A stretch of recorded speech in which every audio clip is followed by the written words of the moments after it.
You're listening to the Plane Talking UK podcast, a UK-based podcast written by a passenger for anyone.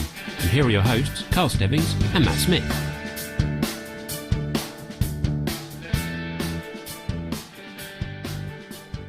So, Plane Talking UK are going to have their 100th episode. Well, just to surprise them, we thought we'd sneak over and jump into this Vulcan ahead of them. And we did, and we got into the Bombay.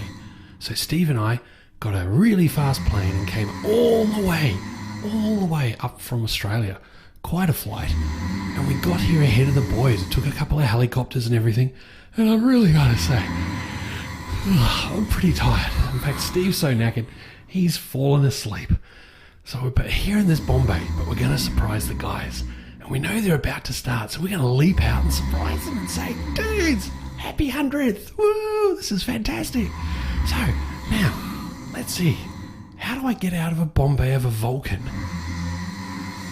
The mechanism doesn't seem to want to work. Oh no. Come on. Oh. Actually, it's not. Steve, wake up. I need your help. Oh, Steve. Damn it. I think we're trapped. It's not working.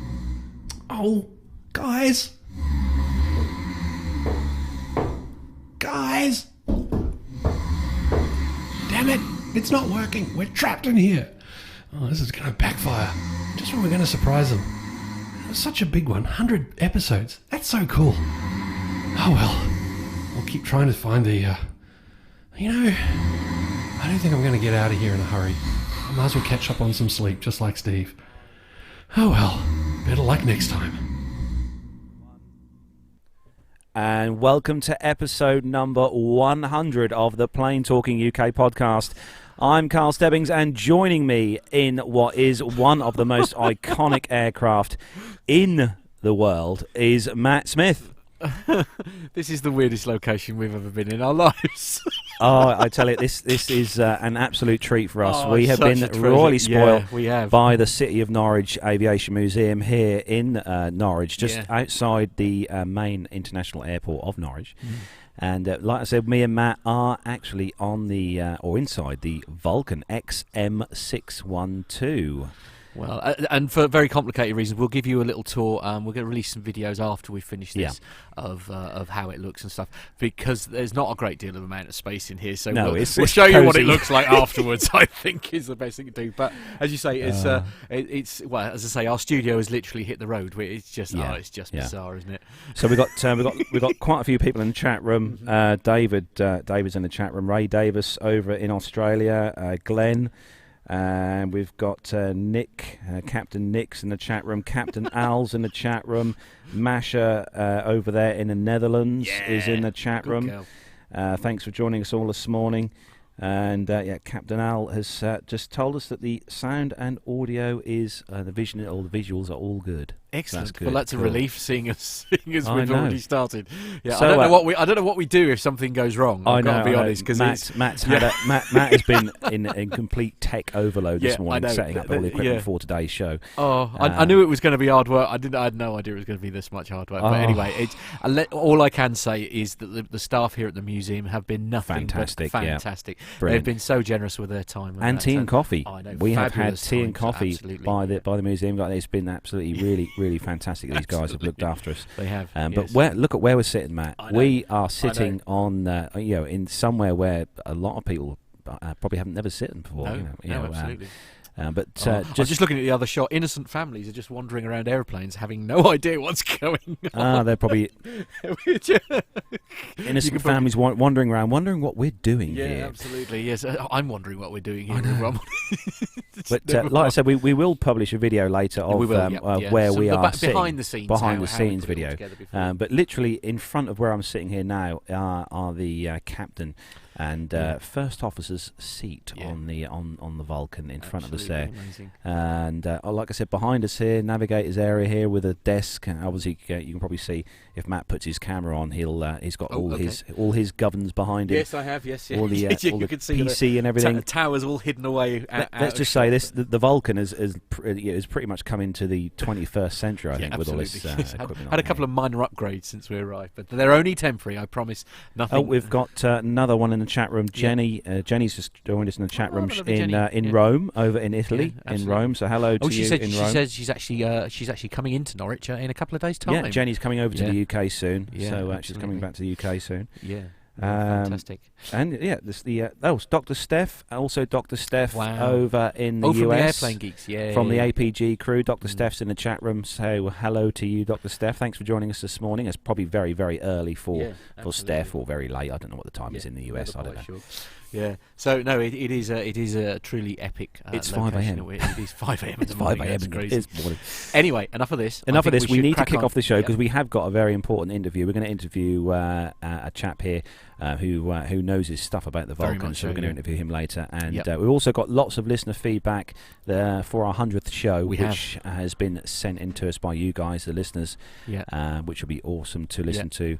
But we have got our usual rundown of the aviation news don't from forget around the Pilot world.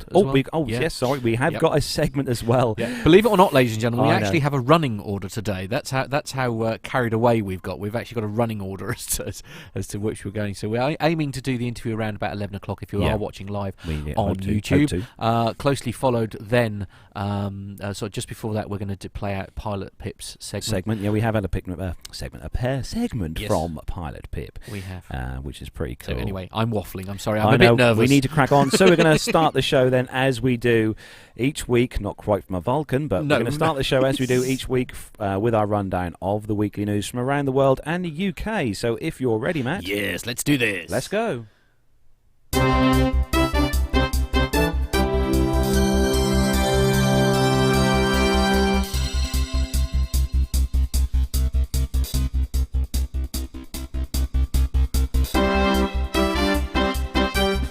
So, kicking off this week's first news story on the Business Traveller site, and the headline, BA launches new iPad app.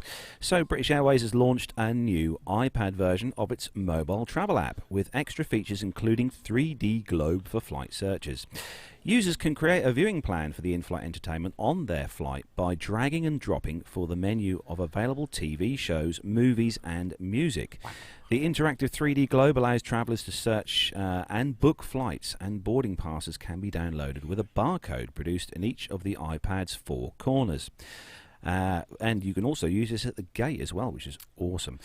Commenting on the launch of the new iPad app, Sarah Dunham, BA's head of marketing, retail and direct channels, said that their customers are always on the move and are often pressed for time, so designing an app for iPad users made perfect sense. Now they can use the same functions that appear on our smartphone apps with some new extra features on a wider and even more user-friendly screen. The new app is the latest move to take the travelling experience easier, or making it easier and smoother for BA customers.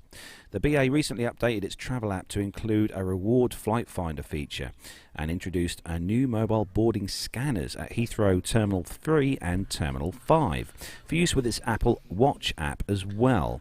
This is quite good, Matt. We're finding now that more and more airlines are moving to using mobile apps. I know Delta have an app for their flights, and also Virgin have an app for theirs, which I used as well a few weeks ago or a week ago. And more and more airlines now are using mobile phone apps for customers. I love the idea because a lot of them they have the QR code, don't they, built into it, so you actually have your boarding pass with you, which is it's just brilliant. It's absolutely brilliant. It's clearly the way forward. Especially with the likes of Ryanair not enabling you to sort of print your boarding pass until sort of like the week beforehand. So you've got to find a way essentially of getting what you need, your boarding pass with you when you take off. So it's at least you can do it while you're out there using your phone. So I think more and more airlines are gonna start bringing out their own apps. I definitely think this is going to be a worldwide thing. Even the smaller airlines, even Ryanair have their own app and EasyJet have their own app. So it's only a start of big things to come. Yes. Actually, whilst we mentioned the ill-fated word that is Ryanair, it wouldn't be story 2 wouldn't be the same if it wasn't one of those. So our next story is this is on the metro.co.uk. For anyone in London, obviously you get a free one of those in the on the tube. And the headline is, "Oops, Ryanair emails customers asking them to review flights they haven't yet taken," which is pretty typical, really. Now, there's a lovely picture of a Ryanair plane, but you don't need to see that. Have you been left scratching your head this morning, wondering why you've been sent an email from Ryanair to review a flight you haven't yet taken? Well, it appears you are not the only one. People have been taking to Twitter, trying to find out what's going on. The email entitled "Give Your Feedback" appeared in inboxes overnight, asking customers to take part in a post-trip survey. The email, which Ryanair have admitted was legitimate, though was sent in error. It came from the address marketing@ryanairmail.co.uk and included all the additional widgets you would expect to see, such as holiday promotions and active Twitter and Facebook links. The survey, however, is either for a flight a customer hasn't taken, leading them to believe that they booked for the wrong dates and missed their flights, or for one that they took a very, very long time ago. Understandably, this is called mass confusion on social media. A Ryanair spokesman said that the email was not malicious. She said that the post-flight survey email we did send, it was sent in error to customers who flew previously, and we apologise for any inconvenience caused. I mean, it's obviously just a mail shot that's gone wrong, hasn't it? In fairness to Ryanair. A minor technical glitch from Ryanair, I think, this one. Yeah, well, yes, yeah. As technical glitches go, though, it's not one to get overly excited about. I mean, to be fair, Matt, you did send me an email this morning. There's no need to bring that up, is there? I mean, how rude are you? I sent because we're very lucky, as I say. We got lots of feedback that came in. Some of it, unfortunately, didn't arrive till very late last night or stroke this morning. Yeah. So I was up at sort of 5 o'clock this morning, busy frantically editing it. But I think you were up about the same time as I was. Yeah, I was up early this morning, worrying about the show. Yeah, absolutely. So moving on to our next story on the Travel Weekly site, and the headline: Pilots Union demands lasers to be classified as offensive weapons. Oh, really? This story broke a few days ago, and the Pilots Union, BALPA, has called for lasers to be classified as offensive weapons after a Virgin Atlantic flight was forced to return to Heathrow after an attack. Yeah. The union has reported that aircraft are being attacked at an alarming rate and that lasers of increasing strength are being used. Jim McAulslin, and the General Secretary of BALPA, told The Times that classifying lasers as offensive weapons would give the police more powers of arrest. A law was passed in 2010 outlawing the shining of lights into an aircraft to dazzle or distract pilots, but there have been very few prosecutions. Modern lasers have the power to blind and certainly to act as a huge distraction and to dazzle pilots during the critical phases of flight, said McAulslin. It's an incredibly dangerous thing to do. Shining a laser at an aircraft puts that aircraft and its crew and all the passengers on board at incredibly unnecessary risk. On Sunday, which was last week, a Virgin Atlantic flight to New York turned back as a precaution after one of their pilots on board reported a medical issue caused by a laser attack shortly after takeoff. The Civil Aviation Authority says that there have been 9,000 laser dazzling incidents since January 2009 involving passenger and military jets. Police helicopters and air ambulances as well. Are these people mad? I mean, Heathrow Airport has topped the list of airports where attacks have been reported, with 48, followed by Birmingham with 32, Leeds, Bradford with 24, and Manchester Airport with 23.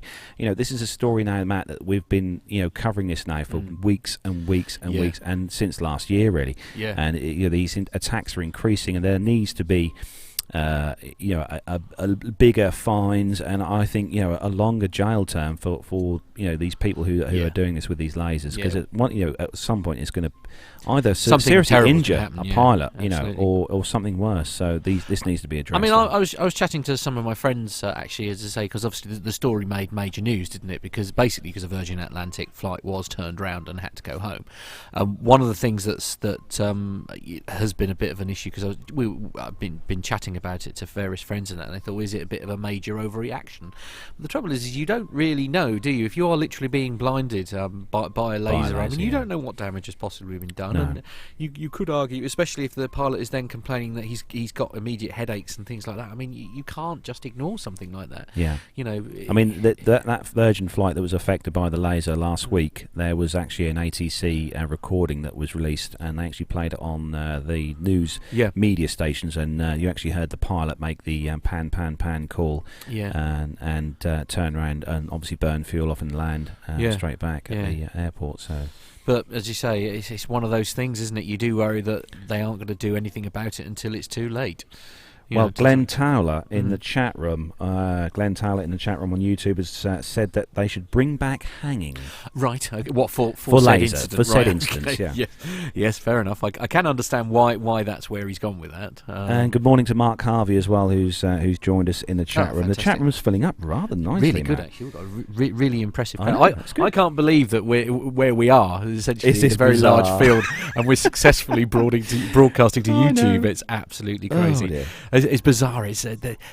Norwich has recently, I'm going to bore you with some technical stuff now, but Norwich has recently just joined the world of 4G here, and so we're actually, ironically, the connection here in the middle of this field is actually far better than I think your and my broadband connections combined, isn't it? I know. It's terrible. It's absolutely crazy. So next story? Yes, sorry, the next story is on the, well, I'm not really sure, but it's the CN Traveller website, and the headline is, Why the Airline Boarding Process is All Wrong. Oh yeah, I can totally agree with this. Really? Okay. You've just come back from holiday, so you're probably better to comment on. There is an art to boarding a plane efficiently, but that's not always best for business. Frustrated by how long it takes to board a plane? Don't blame the airlines. Research is clear about how to speed up the boarding process, and airlines could implement new procedures to save time. Passengers probably wouldn't like the changes, however, so most airlines stick with what they have. Consider the most obvious source of boarding delays: overhead bins. Putting your bags up is more of the problem than taking your seat, says the director of Northwestern University's Transportation Centre. Remove half the carry-ons. The easiest fix would be to charge for them. To actually take your carry-ons on board? No, to put them underneath, to get rid of them altogether. Right, okay. And everyone would get to their seats much, much faster. That's what they're saying, though, is actually the delay is actually people putting stuff in the overhead bins. So if you charge them to put it in the overhead bin, they're more likely to put it underneath. Therefore, you aren't going to get the delay of people standing in the wire, getting away. Absolutely. Early boarding is another problem. Many airlines use systems that could be speedy, but before they start with their scientifically proven approaches, they invite top customers aboard. Since frequent flyers often sit in the first rows of the coach, they can slow everyone seated behind them. But airlines don't want to stop early boarding passengers because they like it. Our top tier customers spend a lot of money to support our business, says American Airlines' Tim Malahan. So yes, in a perfect world, how would airlines get passengers to board faster? They recommend a two-pronged approach. First, airlines should board from the back and move forward, but instead of calling each row, they should skip one row each time, so fewer passengers compete for the overhead bin space. Second, he says, the airlines should call window seats first, then middles, then aisles. You want to load from the back to front, outside to in. That might be too complicated to implement, so they also suggest completely random boarding, a free-for-all similar to Southwest's approach. And the slowest system is likely back to front, since it concentrates boarding passengers in one area, with many travellers fighting over the same bins. It's a bizarre story, really, isn't it? It's I know. I've witnessed this firsthand in the last week when we flew back from Vegas, and when you're boarding an aircraft, especially the size of kind of Ryanair stuff, the 737 800. I was on a 900, which is a slightly stretched version than the ones that you've been on with Ryanair. And you get those people who walk on. They take probably a good 2 minutes to put their bags in the overhead bins. Yeah. And you're standing there and you're like, God, I just want to sit down. But and of course, you don't realise is you've got the queue all the way up the stairs and everything, haven't you? because you're sort of like they're standing on the tarmac waiting to go up and all sorts. It's I don't know how you solve it, as you say, and maybe that is the answer. Actually, don't allow people to take anything inside at all. But then, of course, you can't do that because if you've got sort of medicine or things like that, you know. Well, Virgin Delta have got a really good idea. I found when we boarded the flight with Delta, they board by zone, right? So zones A, B, and C. So right. obviously, C being right at the back end of the aircraft, B, and then A. So obviously they board everyone, at the back first, and then the centre, and then the front seat. So and was it quick? I mean, it was a lot quicker. When you get that case where we all cram on, you all run on together at the same time, and you're virtually having a fight to get on the aircraft and sit down. That's when things take too long. Yeah, absolutely. That is true. That is true. Okay, on to the next story. So on to the next story then. This is on Flight Global site, this one. And the headline, once my tablet loads up, here we go, is Singapore, OK Airways commits to 20 737s. What a great name. OK Airways. OK Airways. So China's... the trouble is, I sort of read that a little bit and think, it's like, what is your airline like? It's okay. It's okay. Yeah, my airline's okay. No, it is okay, really. So China, this is owned by China. The airline OK is committed to an order of up to 20 Boeing 737s in a deal worth $1.3 billion at list Crazy prices. money. The agreement comprises of firm orders for 12 aircraft, comprising of 8 737 MAX 8s, 3 MAX 9s, and 1 737-900ER, as well as 8 other options. OK Airways, based in Beijing, already operates. It's amusing me. I know. Already operates 18 737s on their fleet list, according to Flight Global's analyzer. The new order will make the airline the first 737 MAX 9 customer in China. OK Airways chairman Wang Shushen says the aircraft will be a great asset to support OK Airways development. He says the carrier has 6 operating bases, including its main one in Tianjin, but indicates the airline is aiming to increase this to 8 from 2020, including a station in Beijing. We're going to become the best privately owned airline in China, says Wang. All 8 options are for the MAX 8, says the airframer, and OK already has 6 MAX 8s on order as well, and a commitment, once firm, will make its overall MAX fleet to 17 of the jets. Boeing's MAX family is exclusively powered by the CFM International LEAP 1B engine. Which is good. Another good news for Boeing then. Another huge order of aircraft for Boeing, and all the way to China as well. Yeah, but to be fair, we do see it where they sort of switch backwards and forwards, isn't it? Because we'll read that story out, and then but where Boeing are doing all right, and then Airbus will get a massive order as well. So I wouldn't feel too sorry for the competitors. I think they'll be all right. I just had another listener in the chat room, cool. And Dave Abbey. Dave Abbey's in the chat room over in the USA. New York, Dave is. He's in New York, so good morning, afternoon, evening, morning. I don't know, you just come from there. I know, I should know. Well, I was 8 hours behind. So hello to you, Dave. Thanks for joining us in the chat room. So on the next story then, Matt. Yes, next story. Bear with me a moment. Sorry, my tablet's taking a moment to load now. And I can't feel my fingers, so I can't... I'm struggling to Matt's get it. fingers have gone numb. Here we go, we're away, sorry. So this is, again, with Singapore, and it's PAL eyes long-haul expansion with A350s. Sorry, I'm trying to do 2 things at once here, operate the cameras and do this. Philippine Airlines, that's PAL, is targeting to expand its footprint in Europe and the USA with its latest commitment for up to 12 Airbus A350-900s. The airline signed a memorandum of understanding to acquire 6 of the type at the Singapore Air Show, with options for another 6 aircraft in a deal worth $1.8 billion at list prices. Wow. PAL President and Chief Operating Officer Jamie Bolsticker, apologies if that's wrong, says that the first A350 is scheduled to be delivered to the airline by the end of 2018, with 2 others to follow in the first half of 2019. The jets will have 300 seats in a 3-class configuration. Bautista said that the Rolls-Royce Trent XWB powered jet will allow PAL to operate non-stop from Manila to the US West Coast and New York, as well as to destinations in Europe. PAL is currently operating some of these flights with its 6 fuel-hungry Airbus A340s, some of which will be retired when the A350s... Nick's favourite. Don't upset him, he's in the chat room. Okay, all right, sorry. When the A350s are delivered. Asked why the airline chose the A350 over the Boeing 787-9, which it was also evaluating, Bautista said that he believes the Airbus aircraft will help it operate long-haul services efficiently, and that the jet is viable for the airline technically and commercially. He also discloses that PAL is studying the possibility of adding regional jets or turboprops to its fleet for the operation of domestic routes where there are runway constraints. Its PAL Express unit currently has 4 Bombardier -8 Q400s and 4 Q300s in service, and it's in fact actually there's news that we're covering very shortly about Bombardier, which is, do you like how I got the name right there for the first go?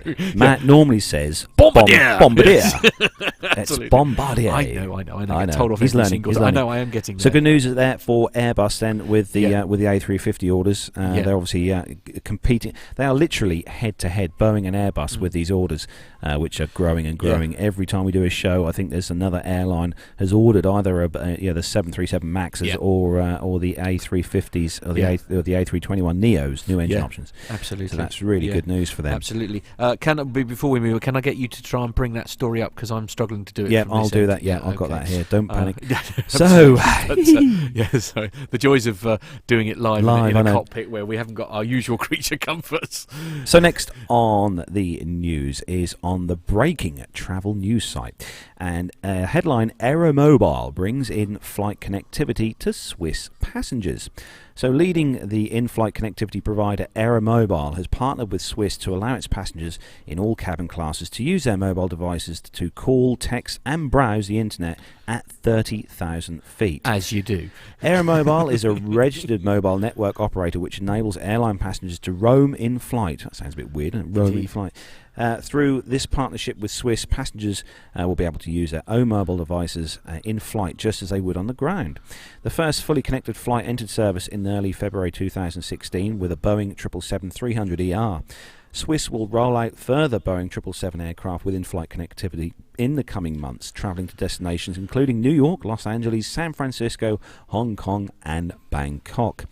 Aeromobile provides technology that allows the safe passengers who own mobile phones to use them on board the aircraft, and the company's been has roaming agreements with over 320 network operators globally.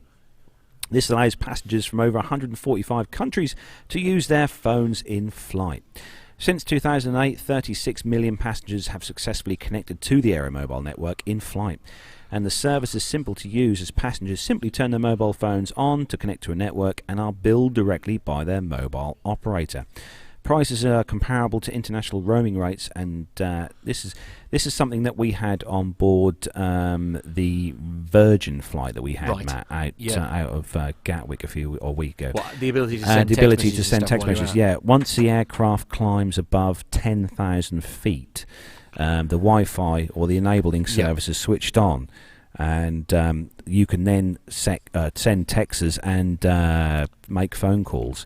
But obviously you use your roaming charges, which you get charged anyway around, and which is not cheap. I will have to say, Matt, it is not cheap to text and call whilst you're on board the aircraft. Well, that's hardly a surprise, though. I've said this before, hasn't it? It's just like, virtually anything is possible these days. But it's the same old story. Everything comes with a price, doesn't it? But anyway, on to the next story. This is the penultimate story, and this is to do with Virgin Galactic. This is one you found this week. Yeah, absolutely. Well, I know it's not directly to do with aviation, but obviously Richard Branson, who is massive, certainly with Virgin Atlantic. But this is, of course, Virgin Galactic, and this is on the CNN website. So apologies, as it's an American website. So one always worries about accuracy when it involves. Absolutely, yeah. So Virgin Atlantic unveils its new spaceship, and this was quite big news here in the UK. It is Port in California. Here we go. Virgin Galactic's race to become the first major private space tourism company has just got closer to reality. After more than 3 years of construction, Richard Branson's company unveiled a new spaceship Friday at the Mojave Air Mojave Air and Spaceport in California. It is a requirement for one. It is a replacement for the one that crashed back in 2014, killing the test pilot, which obviously was a very sad story, which we covered at the time. Physicist Stephen Hawking named the new vehicle Virgin Spaceship VSS Unity in a recorded speech and on Twitter. Branson said that the new vehicle means space can be made accessible in a way that has only ever been dreamed about before. Our beautiful new spaceship, the VSS Unity, is the embodiment of that goal, and also a great testament to what can be achieved when true teamwork, great skill and deep pride are combined with a common purpose, Branson said, according to a company press release. On Thursday, the company said that because of the fatal crash, the new spaceship would not blast off and head straight up into space anytime soon. Instead, it faces extensive testing periods, which I think everybody is very relieved about. It's very sensible, isn't it? Once the craft has fully checked out, Virgin Galactic, I keep saying Virgin Atlantic, I don't mean that, do I? Virgin Galactic plans to use it to ferry passengers up 50 miles above the Earth's surface, a height the company said would qualify them as bona fide space tourists. That's so cool. One of the things that I think is most powerful is that we'll be able to get a new perspective on our planet as hundreds and eventually millions of people are able to go into space, said George Whitesides, the company's CEO. More than 700 people have signed up to fly on Virgin Galactic, even though the company requires a $250,000 upfront fee for a seat. So when will the flights begin? The company tweeted, and press releases are noticeably short on dates, but here are some of the key things that Virgin Galactic said that will happen next. After the ground tests are done, the spaceship will be flown on the back of its mothership, the White Knight 2. Next comes glide testing. The craft flies like a glider from an altitude of 45,000 plus feet, 8 miles, where pilots are testing its handling. Rocket-powered test flights are next, each flight going a little higher and a little faster. When it crosses the 100,000 feet, that's 19 miles, the spaceship will be above 99% of the atmosphere, and the pilots will experience weightlessness. That is so cool. Wow. I know. So I presume we're saving, obviously, to do that. You got any desire to head off into space? I would love to have a little sort of glimpse into space. I mean, sometimes when you go at transatlantic flights, you do go up to the higher flight levels where you can see the curvature of the Earth. When you go past certain flight level, I think Nick's in the chat room, he'll be able to say, but I think it's above 40,000 feet when you can see the darkness and the curvature of the Earth, which is pretty cool. Well, I've seen that a few times. And of course, is it Major Tim Peake? Is it who's there actually? Who's actually at the International Space Station? Oh wow! At the moment, that's really cool. Lucky isn't him. It? Yeah, absolutely. Anyway, on to the final story. So the final story, a bit of a sad story, really, but it's let's hope this pans out well for these guys. Glitch, hopefully, on the BBC News website, and the headline: Bombardier to cut 7,000 jobs worldwide. So Canadian plane and train maker Bombardier will cut its workforce by around 7,000 people over the next 2 years, it is said. Job losses will be partly offset by hiring for the production of its C-Series commercial jets, it said. It's cutting 580 jobs from its Belfast operation this year and potentially a further 500 next year. Bombardier says it's Northern Ireland's largest manufacturing employer. It has a Northern Ireland aerospace workforce of 6,000 people and says it accounts for 10% of Northern Ireland's manufacturing exports. Around 200 Bombardier employee jobs in Northern Ireland are currently at risk of redundancy. And they've said that they deeply regret the impact this will have on the workforce and their families. But it is crucial that the right size of our business is made to put in line with the current market realities. Yeah. There we go. That's just coffee's making me talk funny. That'll be what it is. Yes. I know. Davey Thompson of the Unite Union told Radio 5 Live that there's been a drip feed of job losses over the last 14 months, probably about 800 job losses on the Belfast side. So it's not a major shock if something has like this has eventually come along. Certainly over 1,000 would be a hammer blow for us in terms of Northern Ireland manufacturing. And Bombardier will also cut 270 management and contractor jobs at its trains and business in the UK, with 44 permanent positions going. And the UK rail business employs 3,500 people. This is sad, really, Matt. I mean, Bombardier are a growing, airline or aircraft manufacturer, coming along quite well with the C series. Yeah. They've got the 300 series. Bombardier C series and that coming on, and the airlines are starting to buy these aircraft. It's just a shame, that they've had to make these job losses or these cuts. But like it said, but if needs must, it's the trouble. It's the way things are now. It's such a huge cutthroat market, really, in the aviation world. I know it's always sad when especially for us, when it involves British jobs as well. It's not good, is it? There's no two ways about it. So, hello to everyone who's still in the chat room. Matty Fab's in the chat room. Yay! Hello, Matty Fab. So, hello to you, Matty Fab. Do you know what? I'm still looking around, Matt. I'm looking around. I know. Look at where we're sitting right now. I know, it's crazy. Look at where we're sitting right now. Honestly, it's amazing, isn't it? It's absolutely amazing. It is, absolutely. Yeah. But whilst this is our 100th episode, things must continue as normal. Yes. And it is time to welcome our resident pilot, and he's got a fantastic little segment for us, which I was listening to whilst editing last night. So yes, it is time to bring you plane safety as from the flight deck. Plane safety from the flight deck with pilot Pip.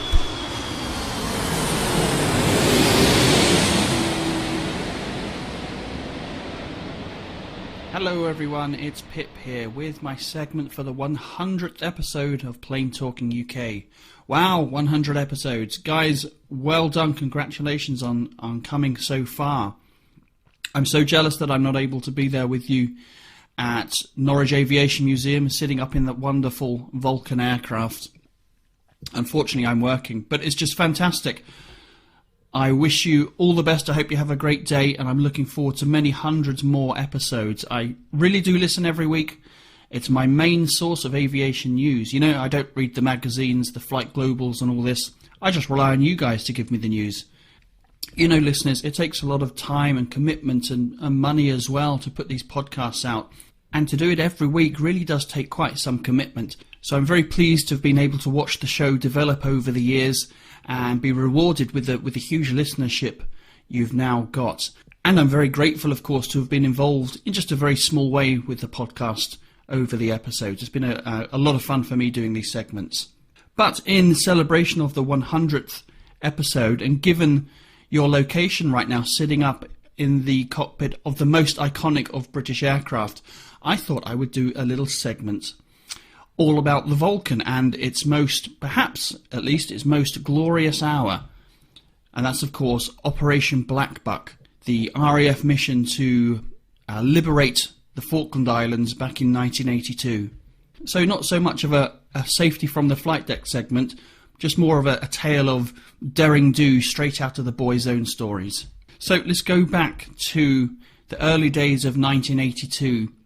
The Argentine military government had invaded the Falkland Islands, that small group of islands a few hundred miles off the Argentinian coast in the South Atlantic, inhabited by not more than a few hundred British people, farmers mostly, and an awful lot of sheep and penguins. And the Argentinians felt, and indeed they still feel, that they had a legitimate claim to ownership of the Falkland Islands. But given the general civil unrest in the country at the time, in Argentina, they felt that they needed something to get the population back on side, so they took a huge gamble in invading the Falkland Islands. And their thinking was that the Falkland Islands is just a small piece of land, 8,000 miles away from Britain.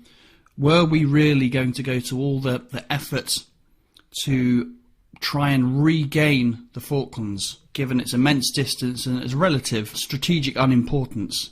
So it was something of a gamble on the part of the Argentines, but weighing everything up, they thought it worth the risk, and they didn't think that Britain would attempt a military retaliation. However, two things they didn't bank on. And the first of those was our very emphatic and feisty Prime Minister of the time, Margaret Thatcher. Now, love or hate her politics, there's no denying that she was a key personality in the decision to retake the Falkland Islands. And the second thing they underestimated was the resourcefulness and inventiveness of the British Armed Forces at the time. The spirit of the Second World War was still alive and strong amongst the Navy, the Army and the Air Force. So, of course, the decision was made to send a task force the 8,000 miles to the other side of the world to retake the Falkland Islands. Now, the Royal Air Force at the time, and indeed the Navy and the Army as well, had been undergoing a period of shrinking, but they were very much training for and targeted on a war in Eastern Europe against the Soviet bloc countries. They were training for nuclear war, ground battles close to home. They were not thinking at all about long-range missions halfway across the world. So it presented something of a dilemma for the armed forces to suddenly have to refocus their efforts. Now, I suppose it's not a big problem to send a naval task force 8,000 miles around the world, but the RAF, of course, didn't want to be left out, so they were left scratching their heads thinking, how are we going to be part of this? And the plan they came up with was audacious, to say the least. What we had at our disposal at the time was an ageing force of Vulcan bombers, part of the original V-Force. And in 1982 it was equipped and being used solely for training missions for nuclear war. It wasn't equipped for conventional bombing. The crews weren't practiced in it. They certainly weren't practiced in air-to-air refuelling. The missions they were training for were going to be relatively short, possibly one-way missions, delivering nuclear weapons to the Soviet Union. Thank goodness it never came to it. But not wanting to be left out, there was a very hasty reappraisal and reworking of the Vulcan forces. Now, due to the immense distances involved, it was clear that they were going to have to rely on air-to-air refuelling. The problem being they'd taken out all of their air-to-air refuelling kit from the Vulcans many years before, so they had to hastily rebuild the air-to-air refuelling capability. They had to start training the crews how to do air-to-air refuelling. They'd never done it before, many of them. They had to scavenge all sorts of parts from other aircraft fleets. For instance, they had to steal an INS, inertial navigation systems, from Nimrod aircraft, I think, and they had to steal, beg, borrow and nick bits from all sorts of other things to make this whole thing even vaguely possible. And of course there were so many unknowns here. Operating the Vulcans over such long distances, they didn't really know, for instance, exactly how the fuel flows and the fuel burns might go. And the same goes as well for the Victor refueling tankers that they were going to be using. So the whole thing was a bit of an adventure, to say the least. So the whole thing was set up very hastily. The crews started practicing conventional bombing in the bombing ranges in the UK and out over the North Sea. They started learning how to do air-to-air refueling. And very quickly they found themselves being shipped off to Ascension Island, which was a very small volcanic British island with a single runway, which rather conveniently is located almost exactly halfway to the Falkland Islands in the mid-Atlantic. In total, there were 5 Vulcan bombers sent down to Ascension Island, including XM612, the very aircraft that the boys are sitting on right now.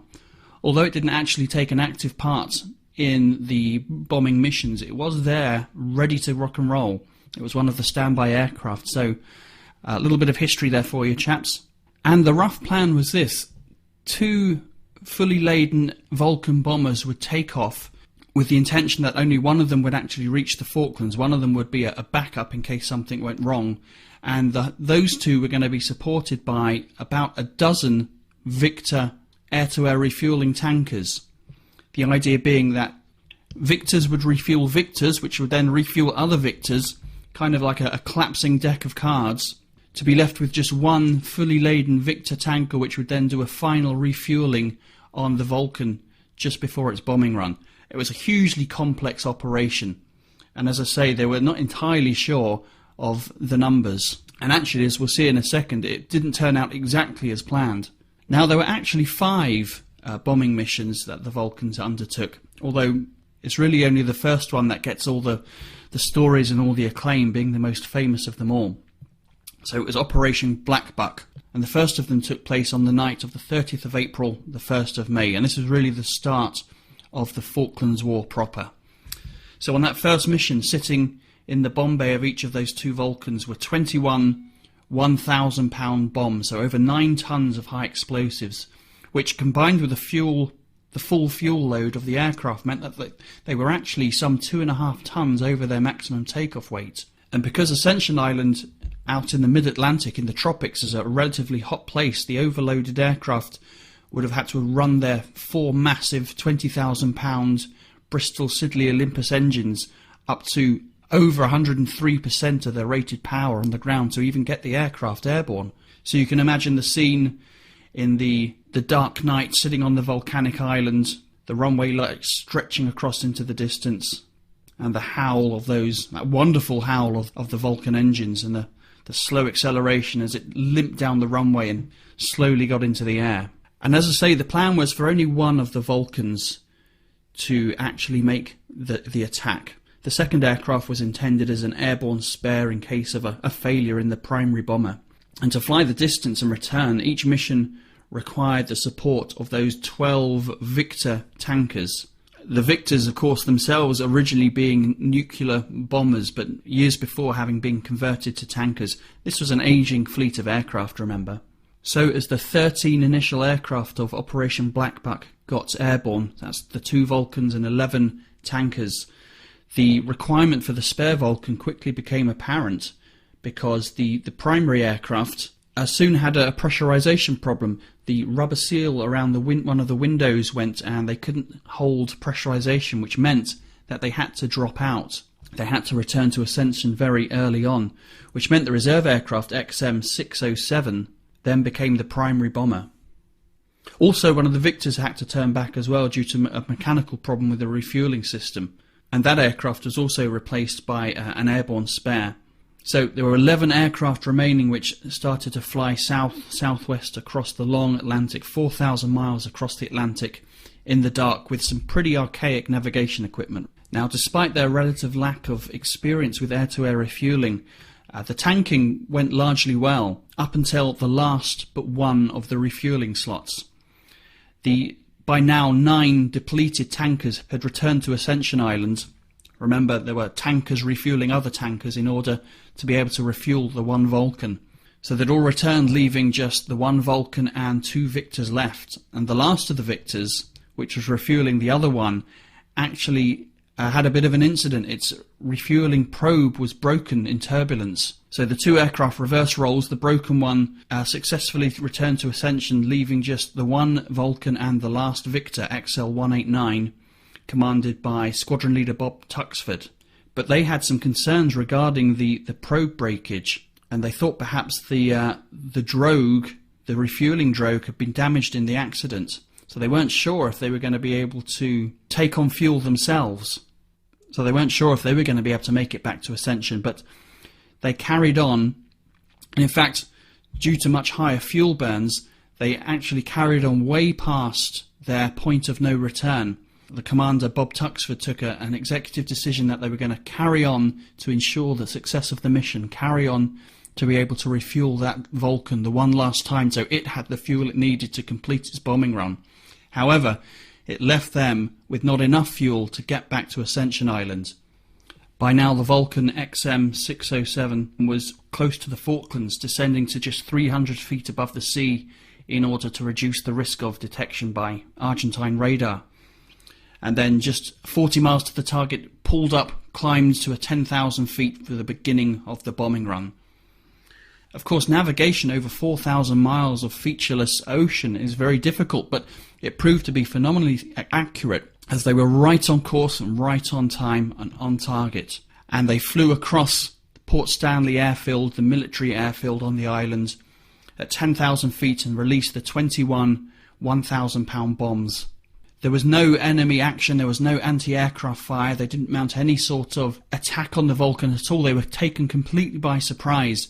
Not for a second had they even imagined it was possible to send a bomber all the way from the UK 8,000 miles across the Atlantic Ocean halfway around the world to bomb the small islands in the South Atlantic. They were caught totally by surprise. Of the 21 bombs, one hit the runway at its midpoint, cratering the concrete and putting the runway out of action. Many fell to the side, causing serious damage to some of the airfield installations, some of the aircraft parked there in the stores. 2 Argentine officers killed in the attack. And the Vulcan was able to turn northwards again and transmit the code words that the mission had been successful, which of course is an enormous relief for Bob Tuxford in the last remaining Victor tanker, because he was now able to break radio silence and transmit a message that he was desperately short of fuel. So they were able to dispatch another Victor tanker from Ascension to refuel him, so they made it back. And in fact, Squadron Leader Bob Tuxford was awarded the Distinguished Flying Cross for his actions. And the Vulcan flew northwards and was met by another Victor tanker which refueled it for the return journey with the support of a Nimrod airborne radar aircraft. They were able to help the 2 aircraft meet over the mid-Atlantic off the Brazilian coast. And that Vulcan returned successfully to Ascension Island, having flown an 8,000-mile, 16-hour round trip to deliver 21 bombs onto the tiny Falkland Islands. A huge success, and is testament to the massive inventiveness and daring of the RAF at the time. And of course this was only the first of the Black Buck missions. There were in fact 7 in total, of which the aircraft the guys are sitting on right now, XM612, was to be the lead aircraft on Black Buck Operation 3, but unfortunately that one was cancelled before takeoff due to poor weather. But of course the effect that this had on the outcome of the war was immeasurable. Never for a second did it occur to the Argentinians that the Brits could mount such long-range bombing missions. And of course the Falklands are only a couple of 100 miles off the coast of Argentina, so although I don't think it was ever an option seriously discussed, but it was perfectly clear to the world now that we could mount and successfully carry out raids, bombing raids on the Argentinian mainland. So that was a real worry for the Argentinians. So they somewhat retreated. They pulled back some of their frontline aircraft. They took them off the Falkland Islands and relocated them onto the mainland to keep them out of harm's way and to be able to protect their cities should the Brits decide to attack Argentinian territory. Now, this has just been a very brief summary of that event back in 1982, but if you'd like to learn more, you should read the book called Vulcan 607 by Roland White. It's an absolutely gripping, thrilling account of Operation Black Buck. I can highly recommend that book. But for the guy sitting in their Vulcan studio, you're sitting on a piece of history. That aircraft was right there. It was on Ascension Island back in 1982. You can probably still find some of the volcanic ash and sand somewhere buried in the engines. So treat her well, boys. She's a grand old lady. But for now, for the 100th episode, congratulations again. Looking forward to another 100, 200, 1,000 episodes. Who knows? From me, I've got to go and get ready for work now. Got a couple of flights today, Luton to Belfast and Belfast down to Innsbruck. So unfortunately, I'm going to be flying. I really would love to have been there with you guys today. But until the next time, everybody, take care and fly safe. Oh, wow. Thanks, Pip. Absolutely cracking segment, as always. And such very nice, kind words right at the very beginning. Okay, so it is now time. Carlos has popped outside. Let me just bring the cameras back so you can see me. Sorry. Here we go. Sorry, I'm just having a moment. Yeah, Carlos has just popped outside. You can see I'm in the Vulcan all on my own. I'm causing havoc, as you would imagine. And it is time now to say hello to Carl, who is downstairs. Hello, Carl. So you join me then, and outside in the cold, in the cold and slightly damp conditions outside here at the City of Norwich Aviation Museum, and very kindly Colin has agreed to join me here. Welcome onto the show, Colin. Welcome to City Aviation Museum. Great. So thanks again, Colin, for obviously for allowing us to be here and obviously take over the Vulcan for the morning, and yeah, thanks for braving the cold weather. Yeah, we get used to it. Exactly. So as you can see, we are sitting underneath XM612, the Avro Vulcan here at the museum, and Colin's very kindly, like I said, agreed to join us and answer a few questions. So we're going to crack on straight away before we freeze. So Colin, some of the history on the Vulcan then. Well, the Vulcan itself as an aircraft, well, it's been a much-loved iconic aircraft over the years. First entered service in 1957, crew of 5, powered by 4 Rolls-Royce Olympus engines, range of 4,600 miles depending on what it was used for. Massive wingspan, 111-foot wingspan. A lot of people don't realise quite how big it is until they actually get here and get underneath it.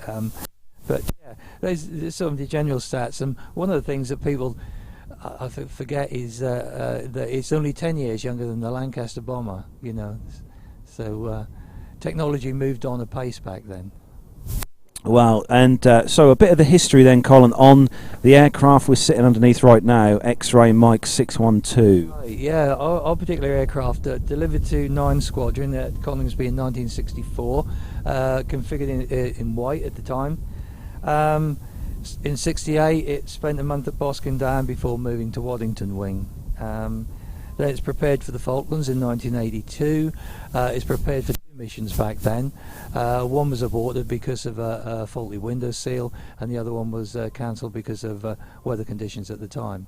But the longest flight this particular aircraft had, 9 hours 20 minutes to ascension, and overall 1,563 flights this aircraft has done.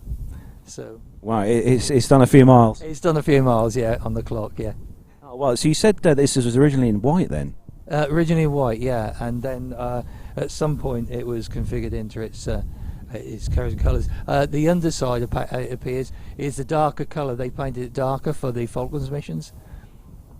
Oh, wow, yeah, because you've seen the documentaries on telly about the mission that these aircraft done, and I also read that this was involved in that mission that down to the Falklands. Yes, it was. Yes, so as I said. It was prepared for 2 of the missions, but unfortunately one was aborted and the other one was cancelled. But yeah, so we're lucky to have a sort of combat history aircraft, really, and yeah, and it's people love it. People absolutely love our Vulcan. Well, people love the Vulcan in general, don't they? So when we had the Vulcan flew over Norwich Airport last year, the crowds flocked here. It was just an amazing day, to see HS558 fly over, and yes. Oh, that's an amazing aeroplane. So how did this particular Vulcan end? How did it come here to the museum? Right, this particular aircraft was the first aircraft on this site for our museum, and through a very kind donation of a member at the time, we were able to buy the aircraft. And then that got the museum collection off on this particular site.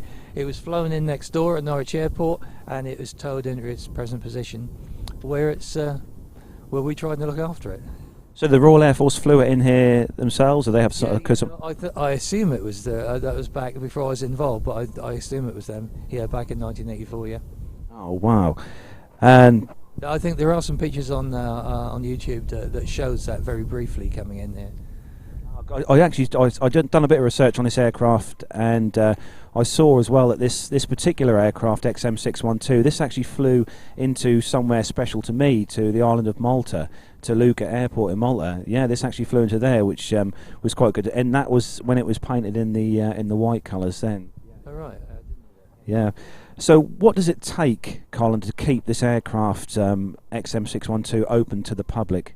What it takes, lots of enthusiasm, lots of dedication, lots of hard work by our magnificent band of volunteers that we have at City of Norwich Aviation Museum. I can't praise them highly enough. People work on these aeroplanes any time of day or night just to keep them in good condition, just so that the public can come and look and see a part of history, a very important part of history.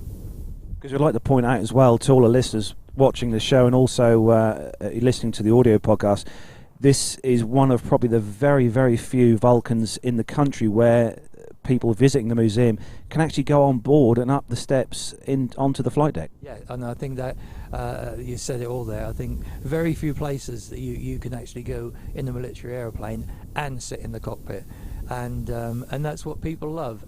People who come here and sit in our Vulcan just come out, and you can see on their faces they're so pleased, enthusiastic that they're able to do that kind of thing. So in your view, it's important to have exhibits like this 612 available for the public to view. Absolutely, it's absolutely critical. It's part of our history, and it's important for the museum, but it's important for the history of aviation in general that we keep aircraft like this in a condition so that people can see what it was like back then, sense and feel a part of history. That's awesome. That's absolutely fantastic, Colin. So a bit of a background on yourself and some of your likes, your passions of aviation. Then how did it all start? Right, I'm not a military person. I haven't been in the military. I just like aeroplanes. I used to make plastic models as a kid, but back in the mid-80s, a very good friend of mine encouraged me to air shows, and I never looked back from then. I love going to air shows. I love being a volunteer here. I'm a trustee of the museum as well. I just want to make a difference, and being amongst it, this gives me a chance to be amongst aeroplanes. I'd love to fly. I don't. I've had a few trial flights. The best one was a T6 Texan in Florida, Warbird Adventures, doing aerobatics, full hands-on with the instructor. That was amazing. So if I could get a chance to fly, I'd love to do it. Oh wow, that must have been one hell of an experience to have. Yeah, definitely. So one of the questions we ask all the people we have on the show, pilots or any of the enthusiasts we have on the show, is if you're given the chance to pilot any aircraft, current or historic, so flying or retired, what would be that aircraft for you? What would you love to have a go at flying? One of my favourite aeroplanes is the Vought Corsair. For some reason, I just love that aeroplane. But if I got a chance to fly an aeroplane, it'd have to be a Spitfire. I'm a supporter of the grey Spitfire, and I'm hoping one day that I might treat myself to a flight one day. That would be something really special for me. Yeah. I bet that'd be an absolutely fantastic. So you can go places in the UK and have the chance to fly the Spitfire. Yeah, you can now. It's a bit pricey, so I'll start saving. Yeah, try learning to fly, Colin. I tell you, it's not a cheap thing at all. Learning to fly, no, definitely not. So a bit more information about where we're sitting now at the museum, and what are the sort of iconic exhibits you got here at the museum at Norwich. Okay, well, the City of Norwich Aviation Museum is situated next to the village of St Fays. We're adjacent to Norwich Airport. We have 15 aircraft here. Apart from the Vulcan, we have the Nimrod MR2. We've got Lightning, Hunters. We've got Jaguar. We've got a number of cockpit sections, and in the building itself, we've got lots of historic artifacts that have been donated by people, so personal records. And we aim. The main aim is a collection of historic artifacts from airfields in Norfolk. So that's our mission, really. So anything to do aviation from airfields in Norfolk. And you've got in the corner, just over there towards, you can't see on with the camera, but just over in the corner, you've got quite a one-off iconic aircraft that's just been repainted. Yes, there's the F-27. That was very kindly put back in its livery by Air Livery over at the airport, and so we have good relationships with the airport. Yes, and with that and the Herald, we have two really, really iconic aircraft there, and fingers crossed one day we hope to get them undercover. Oh, that'd be great. And also, just like to point out that just over behind us here, over to my left, is the Nimrod, and I'd like to point out as well that the Nimrod is open as well for visitors to come in and view if they come and see you and ask you nicely.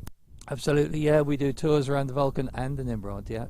It's we like to encourage that because it gives you a good feel of what it's like to be in a military aeroplane. Oh, that's great.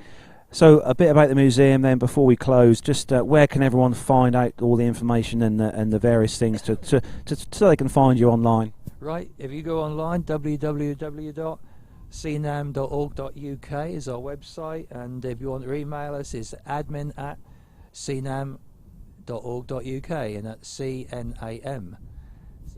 So there we go, CNAM, and look up for the City of Norwich Aviation Museum online. You'll see all that. We'll put the links on our show notes for this episode, so you can find them there for those of you guys who are visiting from the US and Australia, because I know we've got some of you guys in the chat room this morning from across the pond as such, so you can come over here when you're in the UK and visit this fantastic museum. So I'd like to say, we're going to let you get back into the warm, Colin. I'd like to say a massive thank you to everyone here at the museum for allowing us to obviously be here with the Vulcan on this chilly Saturday morning. But anything you want to say, Colin, before we wrap up? Just been a pleasure to host you, and hi to all your listeners. And if you're over this way, come and give us a look. But congratulations on your 100th, and come and see us again one day. We're just about to enter a new era with the changes we've got here, the roadways coming through. We're going to start looking at making the place something special.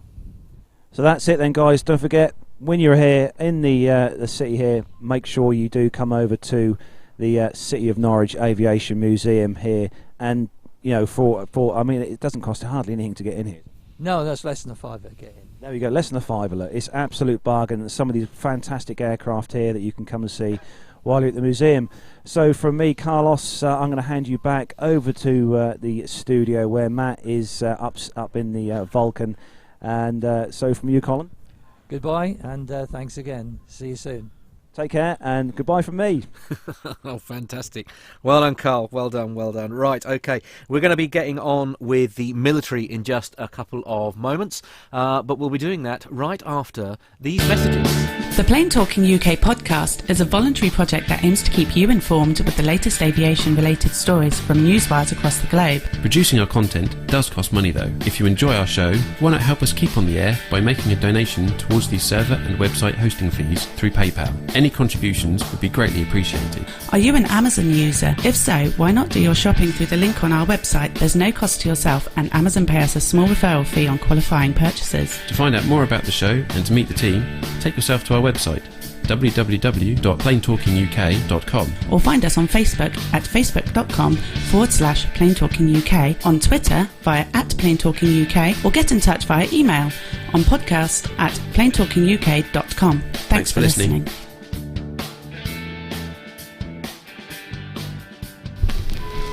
Aviation media has long been the domain of the newspapers and magazines. Well, not anymore. I'm Steve Vischer. And I'm Grant McCarran, and we're bringing aviation right into your radio. Yes, we're making aviation cool and interesting for everyone. Hang on, aviation's always been cool. Check this out. How cool is this? Grant, turn that down. Here at Plane Crazy Down Under, we've got pilots, engineers, air traffic controllers, industry leaders, even politicians dropping by to talk to us about the amazing world of aviation right here in Australia and occasionally New Zealand as well. Wow, that's cooler than I thought, mate. Find us at planecrazydownunder.com, on iTunes, or lurking about on other people's podcasts just like this one. We've got crazy accents and lots of great aviation content. And we promise not to talk about the cricket. No, never. Not the cricket. Quack, quack, quack, quack. What is cricket anyhow? Something we win a lot. Oh, there we go.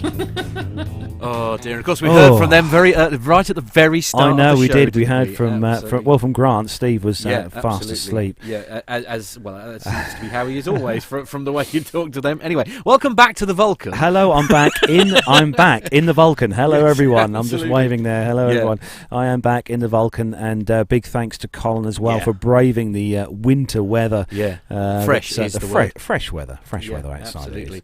So the chat rooms have been a bit neglected while I've been sorry downstairs, about that, but Matt has been busy doing all the all audio and technical on stuff. The air. Yeah. So big thanks to Matt. Yeah. Is the camera on? Yes, it is. Is it on? Yes, That's good. That's why I'm just. Honestly. So a big thanks for everyone who has joined us today. Don't forget, we've got some military news coming up in a bit, and we've also got some of you guys, your listener feedback. Yeah, absolutely. We're going to do that as the penultimate part of the show. We're going to pop outside the Vulcan to say goodbye to everyone. But I think we should get on with the military news. What do you reckon? Yeah, we'll crack on then with our rundown of the military news. So if you're ready, Matt. Yes, I am very much so. Let's go.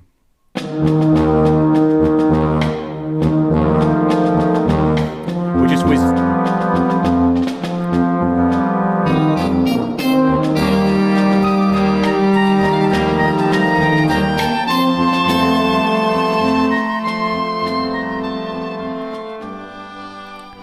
So our first story then this week on the military news segment, and help if I had the actual page up right on here. Would you like to borrow mine? No, that's okay. I'm fine. I've got it here. So the first story on Flight Global's site, this one, and the headline: Boeing B-52 gets new radar under $5 million modernisation plan. So the US Air Force wants to spend more than $500 million replacing the outdated Northrop Grumman AN/APQ-166 mechanically scanned array radar on its 53-year-old Boeing B-52Hs. The old battle wagon, which ceased production in 1962, will not retire anytime soon, but needs a replacement radar if it's to continue supporting nuclear and conventional missions, says the USAF Deputy Chief of Staff for Strategic Plans and Requirements, Lieutenant General Mike Holmes. It provides missions for us that are hard to replicate, and primarily the range and payload, Holmes said at an Air Force Association forum in Washington, D.C. on the 18th of February. The radar currently flying on the B-52s is limited by its mean time between failure. It's an old radar, it doesn't have the reliability that they'd like to have, and if you're flying a long duration missions and you need to get a 2-digit mean time between failure, it means you're flying around with a broken radar lot. The proposed B-52 Radar Modernisation Programme, or RMP, receives $491 million across the Air Force's latest 5-year spending plan. This was unveiled on the 9th of February, and even more money is needed beyond 2001. It accounts for 71% of proposed B-52H modernisation spending through the fiscal year of 2021, which totals $691 million. Holmes says the Air Force is still working through its radar acquisition strategy, but will most likely be modifying existing radar technologies and components to suit the B-52H instead of developing something new. The Air Force has already replaced the legacy Northrop APQ-164 radar on the Boeing Rockwell B-1B and has long considered doing the same for the APQ-166 on the B-52s. A re-engineering program is also being considered to replace the B-52's 8 Pratt & Whitney TF-33s or JT3D engine turbofans, but that effort has not been funded yet. I mean, those engines are really old now, aren't they? I mean, if you've ever seen the B-52 take off, if you look on YouTube and watch the videos of the B-52 taken off, it leaves a trail of what can only be described as black smoke behind it. Okay, right, yes. An engine that needs a little bit of TLC, possibly. Actually. Oh, definitely, yeah. Just before we move on to the next story, I'm just going to say, because I know Stuart's listening downstairs, I've lost the camera from downstairs. If you could just look at that while we do the next story. So the next story, this is on Flight Global, and the headline is BAE starts final assembly on the Omani Typhoon, yes. The first Eurofighter Typhoon for the programme's 7th customer nation, has entered final assembly with the aircraft, the first of 12 on order for the Royal Air Force of Oman. Eurofighter partner company BAE Systems on the 18th of February announced final assembly had started at its Warton site in Lancashire, UK. It identifies the aircraft as 2-seat trainer and says the activity will begin with the marry-up of the fuselage, wings and undercarriage before progressing to fitting of the fin, foreplanes and marry-up of all the systems. Under a contract signed in 2012, Oman will also take delivery of 8 Hawk 166 advanced jet trainers from BAE. In its annual results statement for 2015, also released on the 18th of February, the company says the Oman Typhoon and Hawk aircraft program continues to meet all the contractual milestones and is on track for commencement of deliveries in 2017. Meanwhile, BAE says that it delivered 12 Typhoons to Saudi Arabia last year from 18 completed in Warton. The others were for the UK Royal Air Force. With an eye on further business for the European type, BAE noticed that there are opportunities to secure future Typhoon export sales, supported by the announcement made in September 2015 relating to the supply of 28 aircraft for the Kuwait Air Force. A contract has yet to be signed with the Italian government and Alina Emerci leading the sales campaign in the Gulf state. Flight Global's feats Analyzer database records 408 Eurofighters in active use with the air forces in Austria, Germany, Italy, Saudi Arabia, Spain, and in the UK.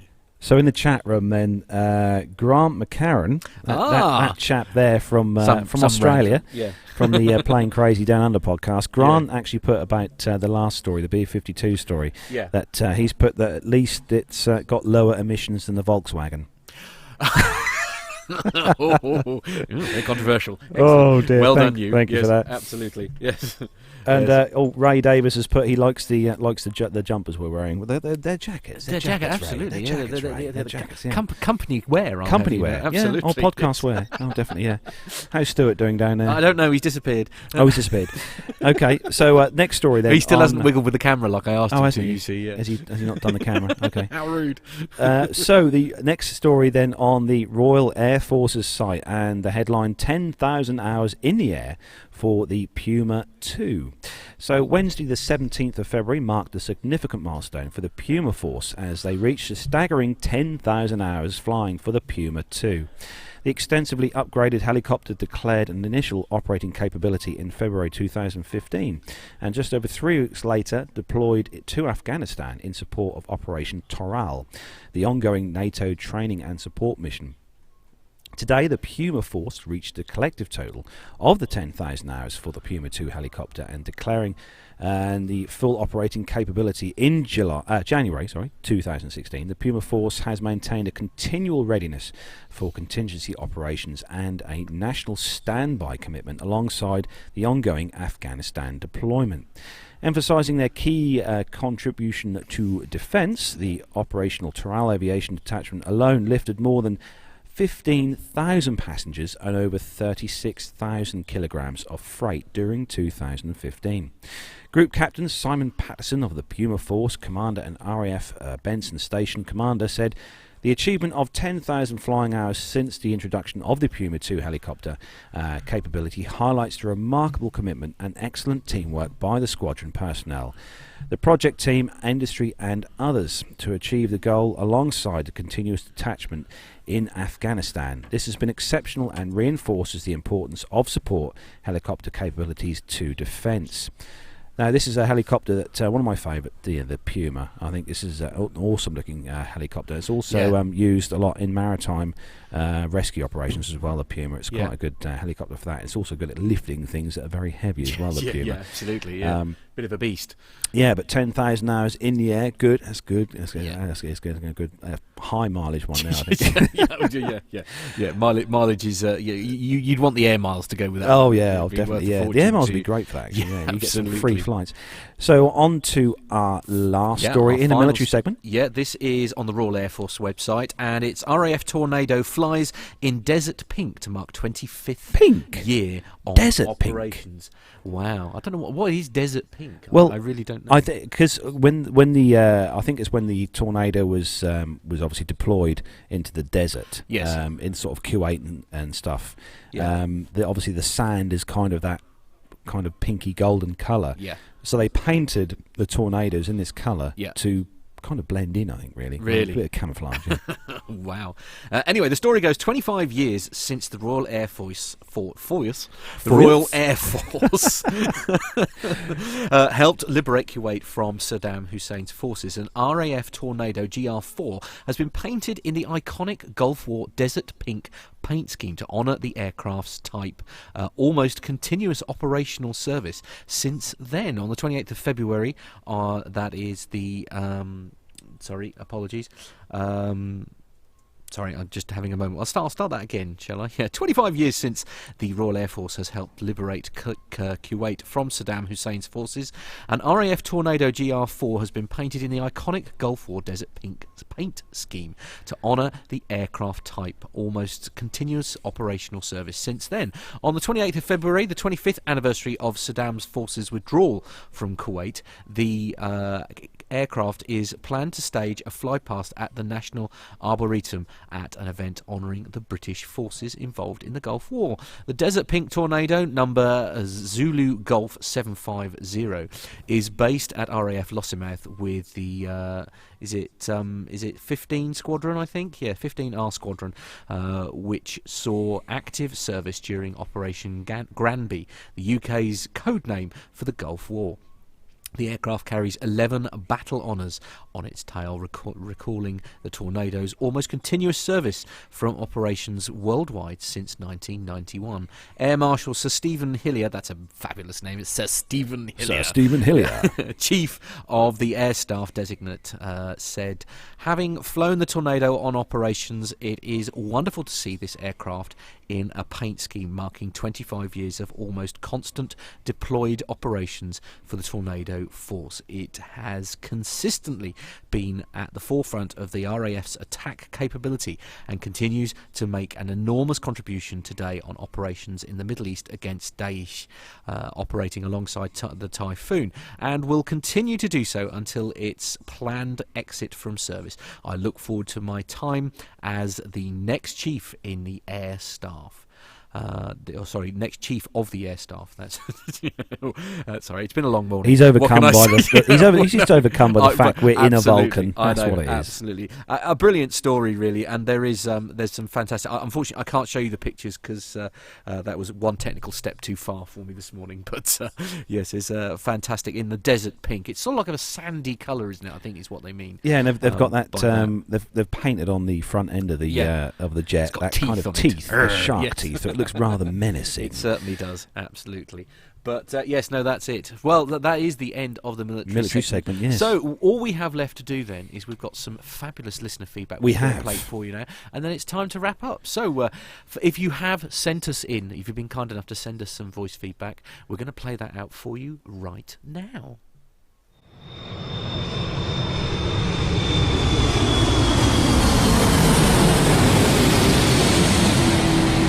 Hi Carlos and Matt, it's the old dot pilot here. I've managed to steal the mic from the old curmudgeon to send you this little message. What a fabulous milestone to reach your 100th show, and to do so in such style aboard the Flying Flatiron. You guys have always inspired me with the professionalism and effort that you've put into your shows. They are great to listen to, and even better to watch live. An excellent source of aviation news, knowledge and opinion. You continually impress, and I have no doubt that you will move on to greater things in the next 100 shows. So congratulations on getting your telegram from Her Majesty, and I wish you well for the future. By the way, be careful how you get out of that thing. It's a long way down.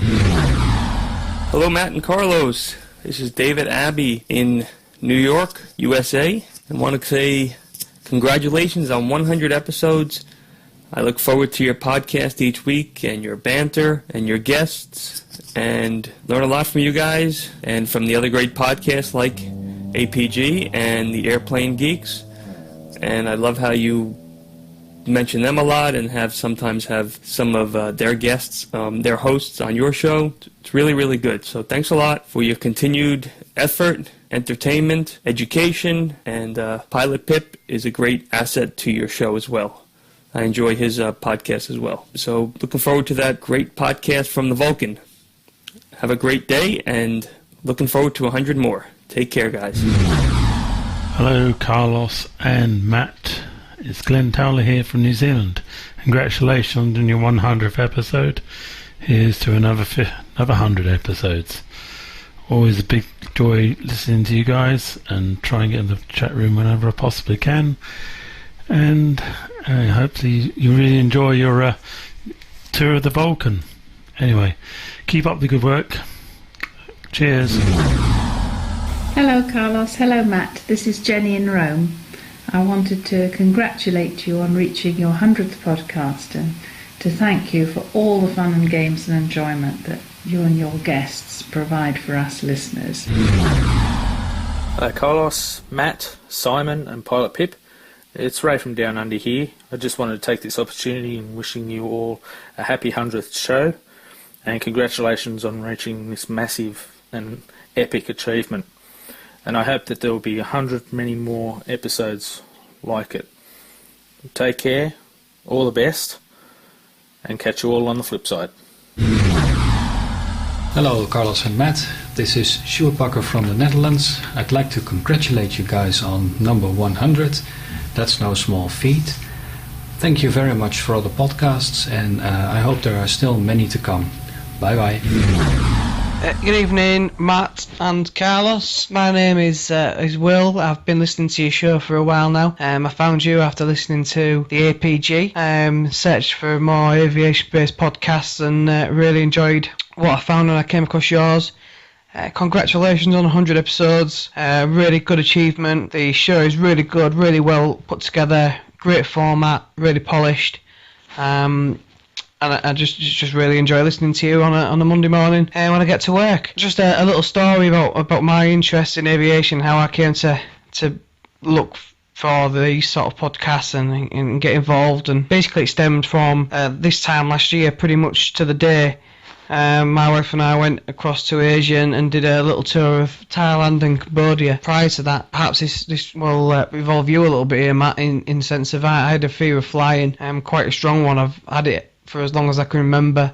I've always travelled. I've never let it stop me going on holiday because, well, I like holidays, so it never stopped me going, but it was a real problem. And the idea of being sat on a plane for 12 to 13 hours all the way to Thailand to Bangkok from London Heathrow was a real nightmare for me because that's become a bit of a problem. Luckily, a family member of mine is she's involved in psychiatry and biochemistry, and she had a bit of a chat with me, and we decided we would do our way to conquer this fear of flying. To cut a long story short, we talked about a few things, and we found a book, an audio book about the fear of flying by a pilot captain, and basically read and listened to the book, but not just once, listened to it a couple of times while I was at work, pretty similar to what I do when I listen to the podcast.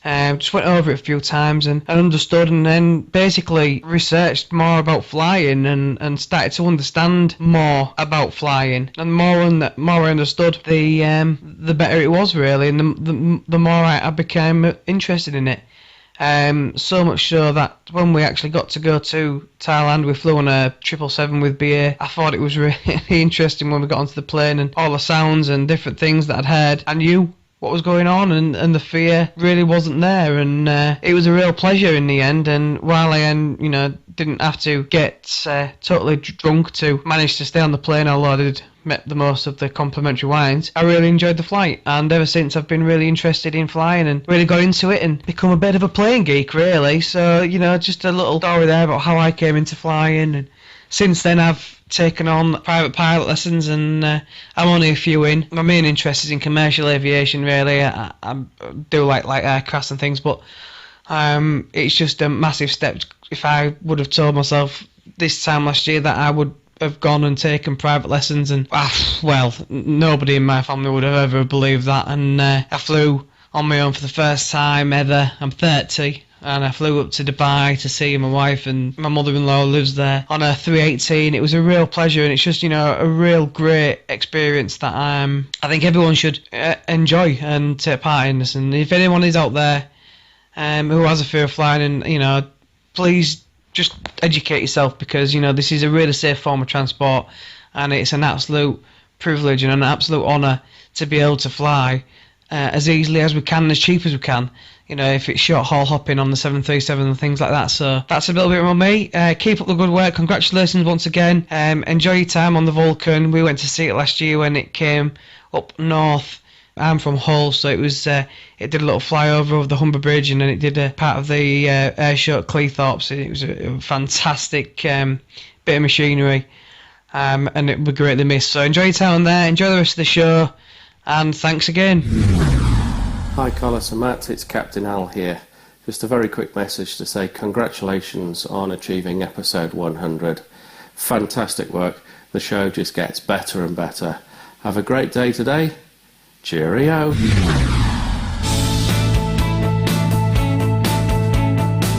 Congratulations, Matt and Carlos, the hosts of the awesome podcast. Plane Talking UK. This is Captain Jeff from the Airline Pilot Guy Show, and I have my co-hosts here with me as well, and we're here to congratulate you on this momentous occasion, your 100th episode anniversary. Yay! Applause. Yay! Awesome. It's so great to see that you've made it to this milestone. I mean, 100 episodes. I mean, that is killing it. So we just wanted to send this in to let you know that we love you. We love both of you, and we love your show, and we can't wait to see you guys in London in July. That is quite true. Miami Rick here from Miami, standing right outside a 767 simulator at the Pan Am Flight Academy. I've got two students looking at me like I'm crazy, but this is momentous enough for me to stop the sim session and wish both of you, my deepest congratulations on episode 100. And hopefully 10,000, 20,000, 50, 100,000 more episodes to come. We are really looking forward to meeting you at Farnborough. And so congratulations and keep them coming. And hey, Matt and Carlos, Dr. Steph here. Also wanted to join in and wish you guys congratulations on your 100th episode. As the guys before me said, no small feat in getting to that many episodes, and congratulations on all your hard work and accomplishment there. Keep the episodes coming, and I second Jeff and Rick's sentiments about seeing you guys in Farnborough in just a couple of months. And this is the old Dot Pilot here, and it was such an honour being on your show, guys. And to think now you're sitting up in the cockpit of that ancient old Vulcan aircraft which once used to carry blue steel nuclear missiles. And my very first flight commander on Phantoms, he used to be a navigator on one of those, and it was his job when they went on to alert to carry the lead bucket which held the ball bearings, which maintained the nuclear sphere of that amazing missile intact. So they were ready to go and launch it at somebody. I can't remember who now. Anyway, congratulations on sitting on board that amazing nuclear bomber for your 100th show. Fantastic. Marvellous, guys. So I think we'd all like to sing you a little song from the APG crew. And I'm going to kick it off with Happy birthday to you. Happy birthday to you. Happy birthday dear Plane Talking UK. Happy birthday to you. And 100,000 more episodes to come. And many more. And that was just horrible, but we did our best. And I'm still sick, so I couldn't sing to save my life there. My apologies. And now they're really looking at me like I'm crazy.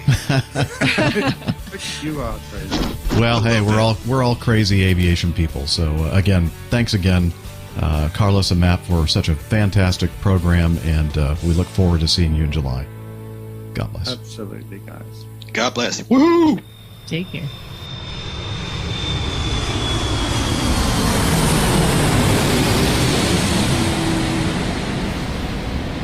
Would you believe it, Matt? I'm standing outside a Vulcan wearing a pair of gloves like it's winter time. That would be because it is actually winter time. Oh, it was still winter time. So that's it. That's where we're going to wrap up this 100th episode, our iconic 100th episode, standing right underneath here, XM612 at the City of Norwich Aviation Museum. How's it been for you, Matt, apart from the stress? It's been a little bit stressful, and I know I look like a moron, but this is the only way if I know we're still on air or not, so that's why. The wind has not helped us, it has to be said, and the staff here at the museum have been so incredibly patient because it is freezing. It's absolutely freezing out here.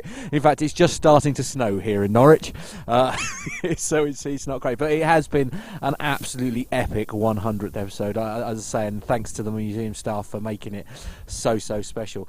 We can just see, well, just from where we are, we've got a few listeners who are all here. Yeah, we've got some of our UK listeners. They're all hiding behind the camera. Absolutely. So come on, guys, come and say hello. Come and say hello. Come and say hello before we come out. Just as a Piper just takes off behind us there. Oh dear. So you can give yourself a wave on the camera there. Have you enjoyed yourself? Yeah, it's been awesome. Absolutely brilliant. Oh, good. You braved the cold to come and see us today. Somehow it's been absolutely freezing, but it's not too bad. I hope it wasn't too cold up in the cockpit. But No, it's been good. It's good. fine. It's been lovely. I've been up there all day. It's been lovely. And you've been exceedingly brave as well. Yeah, definitely. He said he was going to drag me out here, but I actually quite enjoy stuff like this, so it's fine. Good. Can I borrow her for the weekend? just for aviation purposes, obviously. But thank you guys for coming today. It's been great to see you here. Also, Paul Trigger's been here as well. Paul's disappeared. I don't know where Paul's gone. He's somewhere here, either UK listener. But no, we want to say a massive thank you to the City of Norwich Aviation Museum here in the chilly Norfolk area of the UK. So from me and Matt, and don't forget Stuart as well. Give us a little wave, Stuart. He's been our technical help today behind the camera. And thanks to everyone at the museum again. So from me and Matt, it's a massive thank you and goodbye to everyone. Oh, the cake! Oh, we've got a cake. We're not getting the cake. Hold on, Matt's going to get the cake. We have got a cake that was baked for us by Mama Smith. Matt's got it here. We're going to just have a look at the cake. We're not going to light any candles because that wouldn't be brilliant. Yeah, he's nearly dropping it there. We've got the cake there, baked for us. There we go. We're going to cut that in a moment. Probably the knife will break because it's so cold, but we're going to cut the cake. It's fine. The lid's gone for a burn there. As you can see, it is windy here, but that is it for everyone in the chat room who's still listening in the chat room. That the chat room's upstairs on the flight deck, so we can't get anywhere near it. But to everyone who's joined us in the chat room this morning, a massive thank you. So that's it then, bringing episode 100 to a close of the Plain Talking UK podcast. From me, Carlos, goodbye. From you, Matt, goodbye. And from you guys, goodbye. Bye.